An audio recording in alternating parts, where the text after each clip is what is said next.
Hello friends, അസ്സലാമു അലൈക്കും. Welcome back to my channel. ഇന്ന് ഞാൻ വന്നിട്ടുള്ളത് കുറച്ച് അടിപൊളി ടിപ്സുമായിട്ട് തന്നെയാണ്. പ്രത്യേകിച്ച് ഇപ്പോൾ നോമ്പിനൊക്കെ നമുക്ക് വളരെ യൂസ്ഫുൾ ആയിട്ടുള്ള ടിപ്സ് ആണിത്. അപ്പം നമുക്ക് എന്തൊക്കെയെന്ന് നോക്കാം. നോമ്പിന് തരിക്കഞ്ഞി ഉണ്ടാക്കാത്തവരായിട്ട് ആരും ഉണ്ടാവില്ല. ഈ തരിക്കഞ്ഞി ഉണ്ടാക്കുമ്പോൾ അതിലേക്ക് ഒരു സ്പെഷ്യൽ ഇൻഗ്രീഡിയൻറ്റ് കൂടെ ചേർത്താൽ അടിപൊളി ടേസ്റ്റ് ആയിരിക്കും. നമ്മൾ പാനിലേക്ക് പാൽ ഒഴിച്ചിട്ട് പാല് തിളച്ച് വരുമ്പോൾ ഷുഗർ ചേർത്തിട്ട് ഇനി നമുക്ക് നമ്മുടെ സ്പെഷ്യൽ ഇൻഗ്രീഡിയൻറ്റ് ചേർത്ത് കൊടുക്കാം. വേറെ ഒന്നുമല്ല, നമ്മുടെ കണ്ടൻസ്ഡ് മിൽക്ക്, നമ്മുടെ മിൽക്ക് മെയ്ഡ് ആട്ടോ ഞാൻ ഇവിടെ ചേർത്ത് കൊടുക്കണേ. ഇത് 2 ടേബിൾ സ്പൂണോളം ഒന്ന് ചേർത്തിട്ട് നല്ല പോലെ ഒന്ന് മിക്സ് ആക്കി കൊടുക്കുക. എന്നിട്ട് ലേശം ഉപ്പും ഏലക്ക പൊടിച്ചതും ചേർത്ത് നമ്മൾ വറുത്ത് വെച്ചിട്ടുള്ള റവ സേമിയ മിക്സ് ചേർത്ത് കൊടുക്കാം. നല്ല പോലെ കൈ വിടാതെ ഇളക്കി കൊടുക്കുക. ഒന്ന് കുറുകി വരുന്നത് വരെ ഒന്ന് കുക്ക് ചെയ്തെടുത്താൽ നമ്മുടെ തരിക്കഞ്ഞി റെഡിയായി. എന്നിട്ട് നെയ്യിൽ വാട്ടിയ കിസ്മിസും കാഷ്യും കൂടി ഇതിൽ ചേർത്ത് കൊടുത്താൽ നമ്മുടെ തരിക്കഞ്ഞി സെറ്റ്. സാധാരണ തരിക്കഞ്ഞിൽ നിന്ന് നമ്മൾ ഇതിൽ മിൽക്ക് മെയ്ഡ് ചേർക്കണോണ്ട് തന്നെ ഇതിലൊരു സ്പെഷ്യൽ ടേസ്റ്റ് ആയിരിക്കും. അപ്പൊ എല്ലാവരും ഒന്ന് ട്രൈ ചെയ്ത് നോക്കാം. ഇത് ചേർക്കുമ്പോൾ നമ്മുടെ തരിക്കഞ്ഞിയുടെ രുചി ഒന്നും കൂടെ കൂടും. അപ്പൊ ഒന്ന് ട്രൈ ചെയ്ത് നോക്കൂ. നമ്മൾ ബ്രെഡ് വെച്ച് എന്തെങ്കിലും സ്നാക്ക് ഉണ്ടാക്കുമ്പോൾ നമ്മൾ അതിന്റെ എഡ്ജ് ഭാഗം അധികം യൂസ് ചെയ്യാറില്ല. അതല്ലാന്നുണ്ടെങ്കിൽ ഇപ്പൊ ഇത് ഞാൻ നമ്മളെ ബ്രെഡ് പോക്കറ്റ് ഉണ്ടാക്കിയതാണ്. ബ്രെഡ് പോക്കറ്റ് ഉണ്ടാക്കുമ്പോൾ അതിന്റെ സെൻട്രൽ ഭാഗം മാത്രമാണ് എടുത്തത്. അപ്പൊ ഇതൊക്കെ ബാക്കി ഇങ്ങനെ ബാലൻസ് ആയി വന്നതാണ്. അധികം സ്നാക്ക് നമ്മൾ ബ്രെഡ് വെച്ചിട്ടുള്ള സ്നാക്കിലും നമ്മൾ ഈ ഒരു ബ്രൗൺ എഡ്ജ് ഭാഗം എപ്പോഴും കളയാറാണ് പതിവ്. അപ്പൊ ഇങ്ങനെ ബാലൻസ് വരുന്ന ഈ പോർഷൻസ് നമ്മൾ ഇനി കളയാൻ നിൽക്കണ്ട. പകരം നമ്മൾ എന്താ ചെയ്യേണ്ടതെന്ന് വെച്ചാല് ഈ പോർഷൻസ് നമ്മൾ എന്ത് ചെയ്യാം, നമുക്കിത് അങ്ങോട്ട് പൊടിച്ചെടുക്കാം. നമ്മൾ ചെറിയ മിക്സി ജാർ എടുത്തിട്ട് ഒന്ന് പൊടിച്ചെടുക്കാം. പിന്നെ മിക്സി ജാർ ചെറുതായത് കാരണം എനിക്ക് ഒരു പോർഷൻ വയ്യത് ഒന്ന് അടിച്ചെടുക്കാൻ പറ്റുള്ളൂ. അപ്പൊ ഞാനിതാ കുറേശ്ശായിട്ട് ഇങ്ങനെ പൊടിച്ചെടുക്കാണ്. നല്ല പോലെ ഫൈനായിട്ട് പൊടിച്ചെടുക്കുക. ഈ ടിപ്സ് ഒക്കെ യൂസ്ഫുൾ ആയി തോന്നുന്നുണ്ട്. വീഡിയോ ഇഷ്ടമായിക്കണമെന്നുണ്ടെങ്കിൽ സബ്സ്ക്രൈബ് ചെയ്യാൻ മറക്കരുത്. സബ്സ്ക്രൈബ് ചെയ്യുമ്പോൾ കൂടിയുള്ള കുഞ്ഞു ബെല്ലൈക്കണും കൂടെ ഒന്ന് പ്രസ് ചെയ്യാം.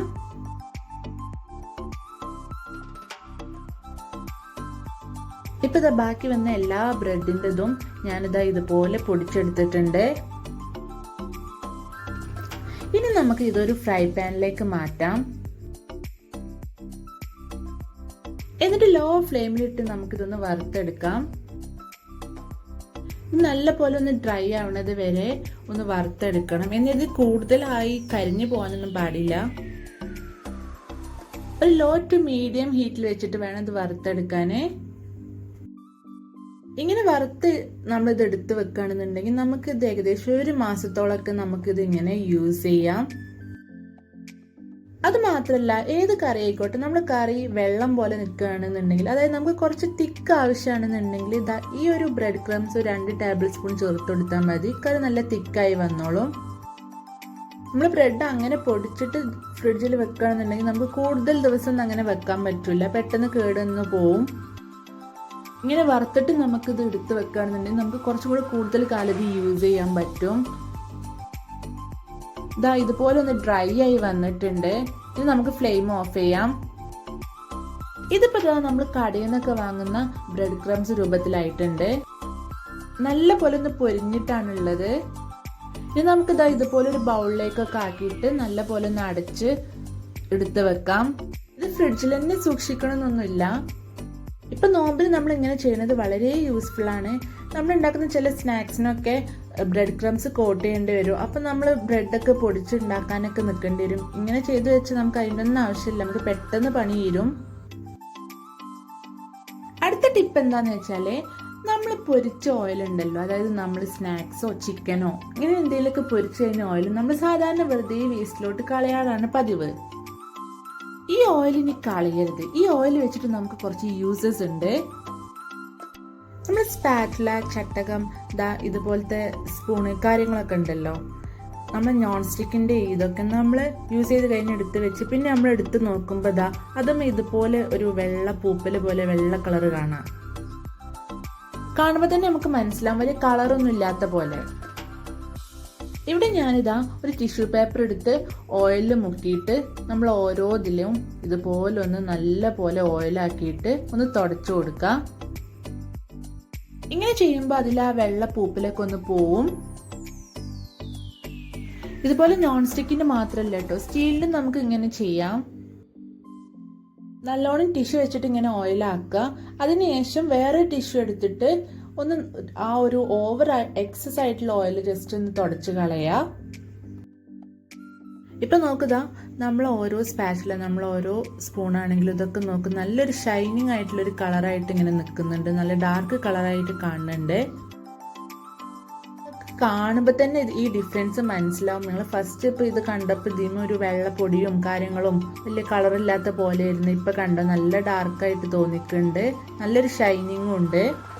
ഇതുപോലെ തന്നെ ഇത് സ്റ്റൗവിന് യൂസ് ചെയ്യാം. നമ്മുടെ സ്റ്റൗവിന് ചുറ്റും സ്റ്റീൽ ഭാഗമൊക്കെ ആണെന്നുണ്ടെങ്കിൽ നമ്മൾ ആ സ്റ്റൗ ക്ലീൻ ആക്കിയതിന് ശേഷം നമ്മളിതാ ഇതുപോലെ ഈ ഒരു ഓയിൽ വെച്ച് ജസ്റ്റ് ഒന്ന് ഇങ്ങനെ സ്പ്രെഡ് ആക്കി ഒന്ന് തുടച്ചു കഴിഞ്ഞാൽ സ്റ്റൗ നല്ല ഷൈനിങ് ആയിട്ട് നല്ല ക്ലീൻ ആയിട്ട് കിടക്കും.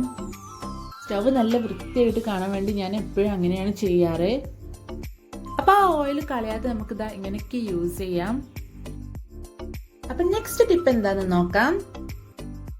ഈ കെച്ചപ്പ് ചില്ലി സോസ് ഒക്കെ ഉണ്ടല്ലോ, ഇത് നമ്മൾ ഫ്രിഡ്ജിലായിരിക്കും വെക്കുക.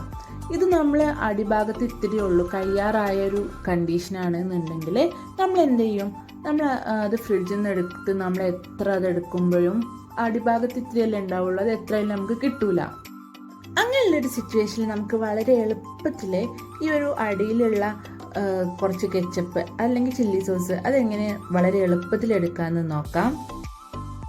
ഇതുപോലൊരു കവറിൽ നമ്മൾ കുപ്പി ഇങ്ങനെ മറിച്ച് വെച്ചിട്ട് നല്ല പോലെ ഇങ്ങനെ ഒന്ന് കുലുക്കി കൊടുത്താൽ മതി.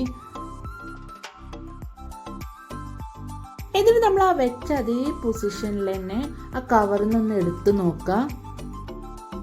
ഇപ്പൊ ഇതാ കുപ്പിയുടെ അടിയിൽ ഉണ്ടായിരുന്ന കുറച്ച് പോർഷൻ ഉണ്ടല്ലോ, അതിപ്പോ നമ്മളെ ടോപ്പിൽ എത്തിയിട്ടുണ്ട്, നമ്മളെ ടോപ്പിന്റെ അടുത്ത് എത്തിയിട്ടുണ്ട്. വളരെ പെട്ടെന്ന് തന്നെ ടോപ്പിലേക്ക് എത്തിക്കാൻ പറ്റും നമ്മളിങ്ങനെ കവറിലിട്ട് ചെയ്യുമ്പോൾ. ഈ ഒരു പൊസിഷനിൽ തന്നെ നമ്മളിത് ഓപ്പൺ ചെയ്തിട്ട് നമ്മൾ ഏത് പ്ലേറ്റിലേക്കാണോ ഇടേണ്ടത് വെച്ചാൽ അതിലേക്ക് ഇടുക. അപ്പൊ ഈ ടിപ്പ് ഇതുവരെ ട്രൈ ചെയ്യാത്തവരാണെന്നുണ്ടെങ്കിൽ ഒന്ന് ട്രൈ ചെയ്ത് നോക്കാം, നല്ലൊരു ടിപ്പാണ്. അപ്പൊ നമുക്ക് അടുത്ത ടിപ്പിലേക്ക് കടക്കാം. ഇതിനു വേണ്ടി ഞാൻ സാധാരണ ചപ്പാത്തിക്ക് കുഴക്കണ പോലെ തന്നെ ഗോതമ്പ് പൊടിയും വെള്ളം കൂടി എടുത്ത് കുഴച്ചിട്ടുണ്ട്.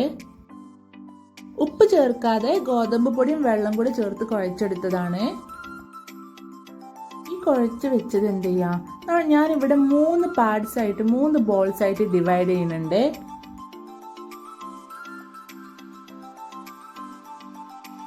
ഇപ്പോഴും എന്തിനാണ് ഇങ്ങനെ ചെയ്യുന്നത് ഞാൻ പറഞ്ഞില്ലല്ലോ. ഇതെന്തിനാ ചെയ്യുന്നതെന്ന് വെച്ചാല് നമ്മൾ കറിയൊക്കെ ഉണ്ടല്ലോ, ഏത് കറി ആവട്ടെ, ചിക്കൻ ആവട്ടെ, ഫിഷ് ആവട്ടെ, ഏത് കറി ആവട്ടെ, നമ്മൾ ഏതെങ്കിലും കറിയിൽ ഉപ്പ് കൂടിപ്പോയാൽ നമ്മൾ എന്ത് ചെയ്യാതെ ഇതുപോലെ ഇങ്ങനെ ചപ്പാത്തി കുഴക്കുന്ന പോലെ കുഴച്ചിട്ട് ഇങ്ങനെ ബോൾസ് ആക്കി ഡിവൈഡ് ചെയ്തിട്ട് നമ്മൾ ഈ കറിയിലേക്ക് ഇങ്ങനെ ഇട്ട് കൊടുക്കുക. എന്നിട്ട് എന്ത് ചെയ്യുക, ഈ ഒരു ബോൾസ് കറിയിലൊന്ന് നല്ല പോലെ ഒന്ന് മിക്സ് ആക്കി കൊടുക്കുക.